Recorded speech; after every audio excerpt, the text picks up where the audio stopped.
Hello everyone, जय हिंद। I hope you all are doing well. हम करने जा रहे हैं mains previous year question analysis और अब हम देखेंगे general studies paper 3 Indian economy section का एक क्वेश्चन। मैं उम्मीद करती हूँ आप लोगों ने इस क्वेश्चन को अटेम्प्ट किया होगा और एक आंसर फ्रेम करने की कोशिश की होगी। तो अब हम इसका एनालिसिस करेंगे, हम समझेंगे इस क्वेश्चन को किस तरीके से अटेम्प्ट किया जाना चाहिए। आपको जो भी पॉइंट्स लगते हैं कि आपने अपने आंसर में नहीं लिखे हैं, उनको प्लीज़ अपने आंसर के साथ जॉट डाउन कर लीजिएगा, क्रब कर लीजिएगा। और जो पॉइंट्स आपको लगते हैं कि आज हमने डिस्कस नहीं किए हैं लेकिन आपको लगता है ये पॉइंट ऐड कर सकते हैं, उसको प्लीज़ कमेंट सेक्शन में ज़रूर बताइएगा। शुरू करने से पहले कोर्सेज़ की कुछ बात कर लें तो हमारा करंट अफेयर्स बैच रन कर रहा है जिसमें PDFs plus live doubt sessions लिए जाते हैं। GS pre plus mains batch है जिसमें बिल्कुल ज़ीरो से तैयारी कराई जाती है। एनसीईआरटी 6 क्लास से लेके एडवांस बुक्स तक की कवरेज कराई जाती है। मेंस आंसर राइटिंग बैच है जिसमें एक हाईली एक्सपीरियंस्ड फैकल्टी वर्क कर रहे हैं और वो आंसर राइटिंग की प्रैक्टिस कराएंगे हमें, बिल्कुल प्रीलिम्स तक मेंस रेडी कराएंगे वो। और एनसीईआरटी टेस्ट सीरीज़ कम सेल्फ स्टडी बैच है जिसमें डेली बेसिस पे टारगेट्स भी दिए जाते हैं और टेस्ट सीरीज़ भी दी जाती हैं। तो उनको एनरोल करने के लिए नीचे दिए गए नंबर 9713282883 पे व्हाट्सएप या टेलीग्राम से आप कॉन्टैक्ट कर सकते हैं। तो चलिए शुरू करते हैं। हमारा क्वेश्चन है, how are the principles followed by the NITI Aayog different from those followed by erstwhile planning commission of India. NITI Aayog द्वारा अनुसरण किए जाने वाले सिद्धांत भारत के तत्कालीन योजना आयोग द्वारा अनुसरण किए जाने वाले सिद्धांतों से किस प्रकार भिन्न है। ये क्वेश्चन GS3 इंडियन इकोनॉमी के सेक्शन में से है और ये क्वेश्चन यूपीएससी ने 2018 में पूछा था। अब हम क्वेश्चन को समझें तो क्वेश्चन में पूछा गया है कि जो नीति आयोग है उसके प्रिंसिपल्स क्या है, मतलब वो ऐसे क्या प्रिंसिपल्स फॉलो करता है जो प्लानिंग कमीशन में नहीं थे, जिसकी वजह से प्लानिंग कमीशन को एबॉलिश कर दिया गया। आप लोग जानते होंगे, आप लोगों को इस बारे में जानकारी होगी कि आज के टाइम पे प्लानिंग कमीशन नहीं है। प्लानिंग कमीशन को एबॉलिश कर दिया गया था 2014 में और उसकी जगह पे नीति आयोग का गठन किया गया था, नीति आयोग इस्टेब्लिश किया गया था। तो इस क्वेश्चन में हमें यही पूछा गया है कि ऐसा क्या प्रिंसिपल्स हैं जो नीति आयोग लेकर आया है या नीति आयोग फॉलो करता है जो प्लानिंग कमीशन में नहीं थे, या किस तरीके से वो प्लानिंग कमीशन से अलग हैं। तो जैसे हम हर क्वेश्चन में देखते हैं हमारा पॉइंट ऑफ फोकस, तो अगर हम यहाँ पे पॉइंट ऑफ फोकस देखें तो बहुत सारे स्टूडेंट्स यहाँ पे कंफ्यूज हो सकते हैं कि यहाँ पे तो पॉइंट ऑफ फोकस दो चीज़ें हैं, एक नीति आयोग और एक प्लानिंग कमीशन। लेकिन अगर हम क्वेश्चन को दोबारा ध्यान से पढ़ें तो इसमें बोला गया है साफ साफ, how are the principles followed by the NITI Aayog different, कि नीति आयोग के प्रिंसिपल्स डिफरेंट कैसे हैं। हमें नीति आयोग के प्रिंसिपल्स के बारे में बताना है कि वो क्या प्रिंसिपल्स फॉलो करता है, क्या सिद्धांत लेके चलता है जो कि अलग हैं प्लानिंग कमीशन से। तो हमारा मेन पॉइंट ऑफ फोकस क्या होगा यहाँ पे, नीति आयोग। हमें नीति आयोग के बारे में बताना है इंट्रोडक्शन में, मेन पार्ट में बॉडी में हम उसके प्रिंसिपल्स के बारे में बताएंगे और वो किस तरीके से डिफरेंट है ये बताएंगे। एंड में हम उसको कंक्लूड करते हुए अपने आंसर को फिनिश करेंगे। तो चलिए स्टार्ट करते हैं। नीति आयोग की फुल फॉर्म क्या है, national institution for transforming India. NITI आयोग एक एग्जीक्यूटिव रेजोल्यूशन के तहत, मतलब एक कार्यकारी प्रस्ताव द्वारा स्थापित किया गया था। अगर हम यहाँ पे एक स्टेटमेंट लें कि अगर मान लो ये स्टेटमेंट पूछा जाता है प्रीलिम्स में ही कि नीति आयोग एक कॉन्स्टिट्यूशनल बॉडी है, तो वो स्टेटमेंट गलत होगा। कि नीति आयोग एक संवैधानिक अ, संस्था है तो वो गलत होगा। अगर बोला जाता है नीति आयोग एक स्टैट्यूटरी बॉडी है, वो भी गलत होगा। ऐसा क्यों? क्योंकि कॉन्स्टिट्यूशनल बॉडी कौन सी होती है, संवैधानिक बॉडी जो कॉन्स्टिट्यूशन में गिवन है या कॉन्स्टिट्यूशन को अमेंड किया करके बनाई गई है, या कॉन्स्टिट्यूशनल बॉडी है, हमारे संविधान में दी हुई है वो बॉडी, संविधान के तहत गठन किया गया है किसी का, तो वो हमारी कॉन्स्टिट्यूशनल बॉडी होती है। लेकिन ऐसा कुछ नहीं है, नीति आयोग संविधान में कहीं पे भी नहीं है, नीति आयोग का जिक्र कहीं नहीं है हमारे पूरे संविधान में, हमारे पूरे कॉन्स्टिट्यूशन में। दूसरी स्टेटमेंट क्या बोली थी कि नीति आयोग एक स्टैट्यूटरी बॉडी है।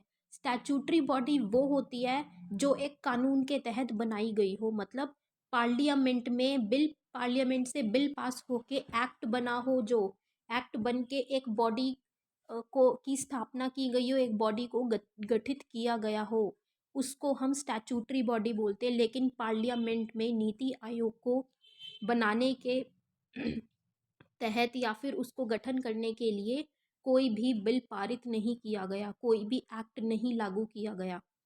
नीति आयोग कैसे बनी है? एक सिर्फ रिजोल्यूशन के थ्रू एक सरकार ने एक रिजोल्यूशन दिया, एक कार्यकारी प्रस्ताव दिया जिसके द्वारा नीति आयोग का गठन किया गया था। तो इसीलिए हम कहेंगे कि नीति आयोग ना तो एक कॉन्स्टिट्यूशनल बॉडी है और ना ही एक स्टैट्यूटरी बॉडी है। आगे चलते हुए इस बॉडी को, ये नीति आयोग जो है, इसकी एस्टैब्लिशमेंट 1 जनवरी 2015 में हुई थी। इसकी बातचीत की इसको गठन किया जाना चाहिए प्लानिंग कमीशन को एबॉलिश करके, ये 2014 में बात हुई थी और 1 जनवरी 2015 से इसको एस्टैब्लिश कर दिया गया था, इसका गठन कर दिया गया था। अब अगर हम इसके बात करें तो नीति आयोग क्या है? नीति आयोग एक हमारी सरकार का, भारतीय सरकार का, गवर्नमेंट ऑफ इंडिया की पॉलिसी का एक थिंक टैंक है। थिंक टैंक इसको इसलिए बोला गया है क्योंकि ये दोनों तरीके से, ये हमारी पॉलिसी में भी क्या इनपुट्स होने चाहिए वो इनपुट्स देती है कि किस तरीके से पॉलिसी बननी चाहिए या क्या क्या पॉलिसी में इंक्लूड होना चाहिए ताकि वो सभी के लिए बेनिफिशियल प्रूफ हो, सभी के लिए लाभकारी मान्य हो, सभी के लिए लाभकारी हो, और उसकी डायरेक्शन बतानी चाहिए कि किस फील्ड में या किस तरीके से वो पॉलिसी रन करनी चाहिए, वो पॉलिसी को इम्प्लीमेंट किया जाना चाहिए ताकि वो उससे किसी को नुकसान ना हो या कोई उस पॉलिसी से वंचित ना रहे। तो इस तरीके से नीति आयोग काम करते हैं और नीति आयोग इसीलिए इसको एक थिंक टैंक बोला गया है। ये था हमारा इंट्रोडक्शन। हमने एक छोटे से सिर्फ 2 से 3 लाइन में हमने नीति आयोग के बारे में बता दिया। अब हम मेन क्वेश्चन की बात करेंगे, हमसे जो पूछा गया है कि उसके प्रिंसिपल्स और वो प्रिंसिपल्स कैसे कैसे प्लानिंग कमीशन से अलग हैं। तो चलिए, प्रिंसिपल्स क्या हैं जो नीति आयोग फॉलो करती है। फर्स्ट इज प्रो पीपल, मतलब पीपल के हिसाब से, लोगों के हिसाब से जो चलती है, लोगों के हित में काम करती है। कैसे? नीति आयोग की जो अप्रोच है या जो वो प्रिंसिपल फॉलो करती है, जो नीति वो बनाती है, जो उसकी रणनीतियां हैं, वो क्या है कार्य उसका? बॉटम टू अप अप्रोच, मतलब निचले लेवल से लेके ऊपरी लेवल तक जाता है वो। जैसे अगर हम एक एग्जाम्पल के तौर पे बात करें, महात्मा गांधी जी ने क्या कहा था कि आपको जो भी संशोधन करना है या जो भी रिफॉर्म्स लेके आने हैं वो उसकी शुरुआत ग्राउंड लेवल से करो। महात्मा गांधी ने डिसेंट्रलाइजेशन के लिए भी बोला था, पंचायती राज सिस्टम के बारे में बोला था। क्यों बोला था? कि अगर निचले लेवल से आप करना शुरू करेंगे तो पूरी कंट्री में अपने आप ही सुधार होना शुरू हो जाएगा, अगर निचले लेवल से सुधार होने लग जाएगा तो। आप खुद मान के चलिए कि अगर एक हम लोकल कम्युनिटी की, अपनी खुद की कम्युनिटी की या अपने सराउंडिंग्स की बात करते हैं, तो क्या हमसे बेटर हमारी सराउंडिंग्स के बारे में कोई जान सकता है कि हमारे लोकेलिटी में किस चीज़ की कमी है, या यहाँ पे अगर क्या पॉलिसी अगर यहाँ पे अप्लाई की जाएगी, लेके आई जाएगी, तो वो किस तरीके से लोगों को बेनिफिट करेगी, या क्या पॉलिसी यहाँ के लोगों को या आप लोगों को अफेक्ट करेगी। तो वो आप लोग बेहतर तरीके से बता पाएंगे, या फिर जो हमारे एग्जाम्पल ऑनरेबल प्राइम मिनिस्टर हैं वो बता पाएंगे हमारी लोकेलिटी के बारे में, या फिर जो भी पर्टिकुलर मिनिस्ट्रीज़ के हेड हैं वो बता पाएंगे। तो ऑब्वियसली हम जितने बेटर तरीके से अपनी लोकेलिटी की प्रॉब्लम्स को या उनको एड्रेस करने के लिए क्या किया जा सकता है हम सजेस्ट कर पाएंगे, उतने अच्छे से जो टॉप लेवल अथॉरिटीज़ हैं वो नहीं बता सकते। तो इसी की बात नीति आयोग ने इसी पे फोकस करते हुए इस अप्रोच को लाया कि हम नीचे से ऊपर वाली अप्रोच को लेके चलेंगे, कि हम नीचे से कार्य करना शुरू करेंगे। नीचे के लोग जो बॉटम अथॉरिटीज़ हैं वो सजेशंस देंगे कि क्या कौन सी पॉलिसी इम्प्लीमेंट की जानी चाहिए, क्या क्या रिफॉर्म्स लाए जाने चाहिए। फिर वो टॉप अथॉरिटीज़ के पास जाएगी, डिस्कशन होके तब एक पॉलिसी फ्रेम होगी। लेकिन उसी के दूसरे पहलू पे अगर प्लानिंग कमीशन की बात करें, तो planning commission top to down approach follow करता है, जिसमें ऊपर से नीचे तक जाता था कि ऊपर की अथॉरिटीज़ पॉलिसीज़ बनाती थी और फिर वो कन्वे कर देती थी नीचे की अथॉरिटीज़ को कि ये पॉलिसी है, इस तरीके से इम्प्लीमेंट किया जाना चाहिए, ये कार्य करने हैं, या फिर ये आपको संशोधन लेके आना है, रिफॉर्म्स लेके आना है। तो ये था प्लानिंग कमीशन का, जो कि इतना इफेक्टिव नहीं था, क्योंकि ऊपर की अथॉरिटीज़ ये एनालिसिस पूरा कर ही नहीं सकते कि नीचे तक, ग्राउंड लेवल तक लोगों को किस चीज़ की ज़रूरतें हैं या वहाँ पे एक्चुअल में क्या दिक्कतें हैं। आज अब ब्यूरोक्रेट्स का बेसिकली क्या काम होता है, एक आईएएस ऑफिसर को क्यों बोला जाता है कि फील्ड पे विजिट करके उनको देखना है, क्योंकि जब वो फील्ड पे विजिट करेंगे एक्चुअल में, तब उनको ग्राउंड लेवल प्रॉब्लम्स का पता चलेगा, तब वो वहाँ पे जाके एनालिसिस कर पाएंगे कि क्या दिक्कतें चल रही हैं और हमें इन दिक्कतों को हटाने के लिए क्या करना पड़ेगा। तो इसीलिए इसीलिए NITI Aayog bottom to up approach follow करती है पॉलिसी फॉर्मुलेट करने में। इसीलिए नीति आयोग को बोला गया है कि ये प्रो पीपल है, ये लोगों की हर इंडिविजुअल पर्सन की नीड्स को देखते हैं, सोसाइटी की नीड्स को देखते हैं और उसको देखते हुए ही पॉलिसी फॉर्मुलेट करते हैं। ये था हमारा फर्स्ट प्रिंसिपल, नीति आयोग का फर्स्ट प्रिंसिपल। सेकेंड प्रिंसिपल जो नीति आयोग फॉलो करती है वो है प्रो एक्टिविटी। प्लानिंग कमीशन क्या था, प्लानिंग कमीशन का जो फॉर्मूला था वो 5 ईयर प्लान्स का था, कि प्लानिंग कमीशन 5 ईयर प्लान्स बनाती थी, उसमें टारगेट सेट करती थी कि हमारी ग्रोथ इतनी होनी चाहिए, ग्रोथ रेट इतना होना चाहिए, हमें इन इन चीज़ों पे फोकस करना है, यहाँ पे डेवलपमेंट करनी है। इस तरीके से प्लानिंग कमीशन 5 ईयर प्लान्स बनाया करती थी। जो भी नेशन की उस टाइम पे नीड है, जो भी उस टाइम पे ज़रूरतें हैं हमारी कंट्री की, उसके हिसाब से वो 5 ईयर प्लान्स फॉर्मुलेट करती थी।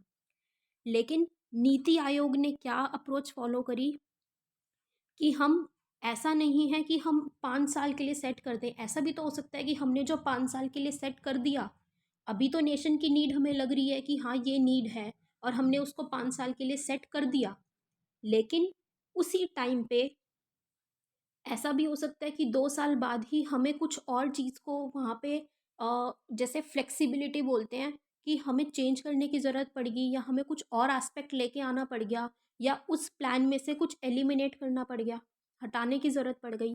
तो इसीलिए नीति आयोग बिल्कुल अ, लोगों के हिसाब से चलती है, एक्टिविटीज़ के हिसाब से, कि जैसे जैसे लोगों को प्रॉब्लम्स आ रही है, नेशन को प्रॉब्लम्स आ रही हैं, दिक्कतें आ रही हैं, उसी हिसाब से उन प्रॉब्लम्स के लिए सोल्यूशन लाया जाएगा और उस पे काम किया जाएगा। उसके बाद तो इसीलिए नीति आयोग एक ऑनगोइंग प्रोसेस बोलते हैं, कि वो चलता रहता है, जैसे जैसे प्रॉब्लम्स आती जा रही हैं वो उसके हिसाब से काम करता जा रहा है। वो एक विजन डॉक्यूमेंट, एक प्लान क्रिएट करता है, जैसे कि 3 ईयर्स का बना दिया, 7 ईयर्स का बना दिया, 15 ईयर्स का बना दिया, अकॉर्डिंग टू द नीड। और वो उसको चेंज भी कर सकते हैं, जैसे जैसे ऐड ऑन या फिर डिलीशन करनी होगी, कुछ भी डिलीट करना होगा उसमें से। तो इसीलिए नीति आयोग प्रोएक्टिविटी बोला जाता है। Next is participation. अब नीति आयोग की जो, अगर हम बॉडी की जो कॉन्स्टिट्यूशन की, कि वो किस किस किस को कॉन्स्टिट्यूट करता है, कौन कौन वहाँ पे बैठते हैं, किन किन का पार्टिसिपेशन है, तो नीति आयोग में इन हाउस मेंबर्स भी होते हैं, यूनियन मिनिस्टर्स भी होते हैं, स्टेट मिनिस्टर्स भी होते हैं, और उसके साथ साथ हर डोमेन के एक्सपर्ट्स भी होते हैं। लाइक इकोनॉमिक्स के एक्सपर्ट होंगे, या फाइनेंशियल फील्ड में है उसके एक्सपर्ट्स होंगे, मैनेजमेंट एडमिनिस्ट्रेशन के एक्सपर्ट्स होंगे। इसी तरीके से हर एरिया में, हर फील्ड में एक एक एक्सपर्ट को वहाँ पे रखा गया है, प्लेस किया गया है, ताकि हर चीज़ एक इफ़ेक्टिव मैनर में चल सके। लेकिन प्लानिंग कमीशन में सिर्फ इन हाउस मेंबर्स थे और यूनियन मिनिस्टर्स थे, वहाँ इवन स्टेट मिनिस्टर्स का भी रोल नहीं दिया गया था, स्टेट मिनिस्टर्स का भी इतना से नहीं था जितना से नीति आयोग में है। तो इसीलिए नीति आयोग में एक बहुत अच्छा पार्टिसिपेशन है, और हर उस पर्सन का है जिस पर्सन की नीड होगी वहाँ पे अच्छे से पॉलिसी फॉर्मुलेट करने में। नेक्स्ट हम बात करें एम्पावरिंग वुमेन। एम्पावरिंग वुमेन मतलब महिलाओं का सशक्तिकरण, कि महिलाओं को भी नीति आयोग जब पॉलिसी फॉर्मुलेट करती है तो वहाँ पे ऐसा नहीं है कि सिर्फ मेन ही इंक्लूडेड हैं, वहाँ पे महिलाओं का भी पूरा रोल है डिसीजन मेकिंग में, पॉलिसी फॉर्मुलेशन में। जब हम नीति निर्धारण करते हैं या फिर कोई भी फैसला लेते हैं तो महिलाओं का भी रोल वहाँ पे पूरा का पूरा रखा गया है। ऐसा तो नहीं है कि अब उसकी जो भी कॉम्पोजिशन है नीति आयोग की उसमें सब मेन या मेल मेंबर्स ही हैं, उसमें फीमेल मेंबर्स भी हैं। तो वहाँ पे विमेन का भी पूरे इंक्लूजन की महिलाओं के रोल की पूरी बात की गई है और ध्यान रखा गया है। नेक्स्ट हम बात करें इक्वालिटी, समानता। तो बहुत सारे प्रोग्राम्स हैं जैसे अटल इनोवेशन मिशन या फिर सेतु, सेल्फ एम्प्लॉयमेंट मिशन है। ये मिशंस जो हैं ये ऐसे मिशन है जो कि इक्वालिटी लेके आते हैं। ये यूथ को एम्प्लॉयमेंट की अपॉर्चुनिटीज़ देते हैं और बहुत सारी अपॉर्चुनिटीज़ देते हैं और हर एक सेक्शन को अपॉर्चुनिटी देते हैं। ऐसा नहीं है कि कोई सेक्शन बचा रहेगा या किसी को अपॉर्चुनिटी नहीं मिल रही, तो ये इक्वालिटी पे बहुत ज़्यादा ध्यान देता है। नेक्स्ट हम बात करें इंक्लूजन ऑफ ऑल, मतलब सभी का समावेश। जैसे आज मोदी गवर्नमेंट बोलती है ना कि हमारी सेंट्रल गवर्नमेंट बोलती है कि सभी को इंक्लूड के, सर्वोदय, सर्वोदय फॉर ऑल, सभी को लेके चलना है, सभी का उदय करना है। तो वही हमारी पॉलिसी है। नीति आयोग भी पॉलिसी फॉर्मुलेशन में इसको ध्यान रखते हैं कि सभी को इंक्लूड करके चलना है, सभी पे फोकस करके कि किसको किस चीज़ की ज़रूरत है, कोई भी एक्सक्लूड ना रहे। इसमें एससीज, शेड्यूल कास्ट भी आ गए, शेड्यूल ट्राइब्स भी आ गई, माइनॉरिटीज़ भी आ गए हैं, गरीब पुअर पीपल भी आ गए हैं, विलेजेस गांव क्षेत्र भी, एग्रीकल्चरलिस्ट जो कृषक हैं वो भी आ गए हैं। लेकिन प्लानिंग कमीशन क्या करता था? प्लानिंग कमीशन ओवरऑल हमारी अर्थव्यवस्था को देखता था, हमारी इकोनॉमी की डेवलपमेंट को देखता था, विकास को देखता था, और एक ही प्रिंसिपल पे चलता था, एक ही चीज़ को, कि जो सभी पे फिट हो जाए, मतलब जैसे one size fit for all. लेकिन ऐसी कोई भी चीज़ नहीं हो सकती जो सभी पे फिट हो सके, वो कहीं ना कहीं किसी ना किसी को हार्म पहुंचा ही देगी, किसी ना किसी को एक बैक स्टैब करेगी, किसी ना किसी को पीछे के पोर्शन पे रखेगी ही रखेगी। लेकिन नीति आयोग सभी के बारे में सोच के प्रिंसिपल बनाता है, सभी के लिए कंसिडर करके चलता है, हर एक कम्युनिटी के लिए। तो इसीलिए नीति आयोग एक इंक्लूजन ऑफ ऑल प्रिंसिपल पे वर्क करता है। नेक्स्ट इज ट्रांसपेरेंसी, कि नीति आयोग अपने इंक्लूजन के प्रिंसिपल से, अभी हमने बात करी इंक्लूजन ऑफ ऑल, की सभी को लेके चलता है, सभी के बारे में ध्यान रख के चलता है और सभी के लिए पॉलिसीज़ फॉर्मुलेट करने पे ध्यान रखता है। तो इसी प्रिंसिपल को अगर हम देखें तो नीति आयोग क्या करता है? मोर गवर्नेंस लेस गवर्नमेंट, मतलब अपनी सरकार पे ध्यान कम देते हुए वो लोगों पे ज़्यादा, गवर्नेंस पे मतलब काम करने पे ज़्यादा ध्यान देता है, सर्विस डिलीवरी पे ज़्यादा ध्यान देता है। वो इक्वालिटी की हमने बात करी थी कि इक्वालिटी पे फोकस करता है, ज़्यादा से ज़्यादा पार्टिसिपेशन हो लोगों का, भागीदारी हो ज़्यादा से ज़्यादा, उस पे ध्यान देता है, सशक्तिकरण पे ध्यान देता है, जैसे हमने बात करी थी एम्पावरमेंट ऑफ वीमेन। तो ये सब चीज़ प्रिंसिपल्स जब नीति आयोग फॉलो करता है तो ऑटोमेटिकली इससे गवर्नमेंट क्या हो जाती है? गवर्नमेंट दिख रही है, गवर्नमेंट के काम पूरे तरीके से दिख रहे हैं, रिलायबल हैं, और लोगों के नीड्स, लोगों की ज़रूरतों को देखते हुए बनाया जा रहा है। तो एक ट्रांसपेरेंट सिस्टम फॉर्म हो जाता है, ट्रांसपेरेंसी बरकरार रहती है सरकार की तरफ से, तो लोग भी उसमें क्या है, सेटिस्फाइड फील करते हैं। तो ये भी एक नीति आयोग की पॉलिसी है, एक अप्रोच है, प्रिंसिपल जो वो फॉलो करता है, ट्रांसपेरेंसी, जो उसके बाकी प्रिंसिपल्स को फॉलो करने से अपने आप ही आ जाता है, ट्रांसपेरेंसी प्रिंसिपल। तो हमने ये नीति आयोग के प्रिंसिपल्स की बात की और वो प्लानिंग कमीशन से किस तरीके से डिफरेंट है हमने उसकी भी बात करी। तो ये सब जब हमने प्रिंसिपल्स बताए, ये हमारा मेन पार्ट था, बॉडी पार्ट था। अब हम इसको कंक्लूड करते हुए विद कंक्लूडिंग लाइंस हम बोल सकते हैं कि नीति आयोग के आने से एक प्लानिंग प्रोसेस में, मतलब जब प्लानिंग कमीशन था उस टाइम पे जो एक प्रोसेस चल रहा था हमारा डेवलपमेंट का या लोगों के बेनिफिट में काम करने का, वो नीति आयोग के आने से प्रोसेस बहुत ज़्यादा चेंज हुआ है। एक बहुत अच्छा शिफ्ट आया है उस प्रोसेस में। जैसे कि क्योंकि जो हमने अभी प्रिंसिपल्स पढ़े, वो प्रिंसिपल्स कोऑपरेटिव फेडरलिज्म को सपोर्ट करते हैं कि सभी को लेके चल रहे हैं। एक फेडरलिज्म अच्छा चल रहा है, क्योंकि जैसे हमने एक चीज़ भी बात करी थी फेडरलिज्म की, अगर हम बात कर रहे हैं तो नीति आयोग क्या करता है, वहाँ पे यूनियन मिनिस्टर्स भी हैं, इन हाउस मेंबर्स भी हैं, स्टेट मिनिस्टर्स भी हैं, एक्सपर्ट्स भी हैं। लेकिन प्लानिंग कमीशन सिर्फ यूनियन मिनिस्टर्स और इन हाउस मेंबर्स को ले रहा था, वहाँ उन्होंने स्टेट मिनिस्टर्स को भी इतनी ज़्यादा इंपॉर्टेंस नहीं दी। तो वहाँ पे वो कहीं ना कहीं फेडरलिज्म के कॉन्सेप्ट का हनन कर रहा है। लेकिन नीति आयोग फेडरलिज्म के कॉन्सेप्ट को और स्ट्रेंथन करता है और सपोर्ट करता है, एक कॉम्पिटिटिव फेडरलिज्म भी बनाता है। और क्योंकि अप्रोच क्या है, जो पॉलिसीज़ है वो नीचे से निकल के आती है, नीचे से उठ के आती है, ग्राउंड लेवल लोकल पीपल बताते हैं, लोकल अथॉरिटीज सजेस्ट करती हैं, तो वो सबसे ज़्यादा इफ़ेक्टिव रहता है। वो पॉलिसी हर लोगों के लिए, उन लोगों के लिए जिन लोगों के लिए एक्चुअल में वो पॉलिसी बनाई गई है, क्योंकि टॉप अथॉरिटीज़ उसके बारे में इतने अच्छे से नहीं जान सकते कि लोगों को किस चीज़ की ज़रूरत है। तो इसलिए नीति आयोग एक बहुत अच्छी अप्रोच के साथ आया है, बहुत अच्छे तरीके से गठन किया गया है, और NITI Aayog as a think tank बहुत अच्छे से काम भी कर रहा है। तो ये एक अचीवमेंट हम कह सकते हैं जो हमारी सरकार ने की है, ये हमारी सरकार की, हमारी इंडिया की एक बहुत अच्छी अचीवमेंट है पॉलिसीज़ के मामले में।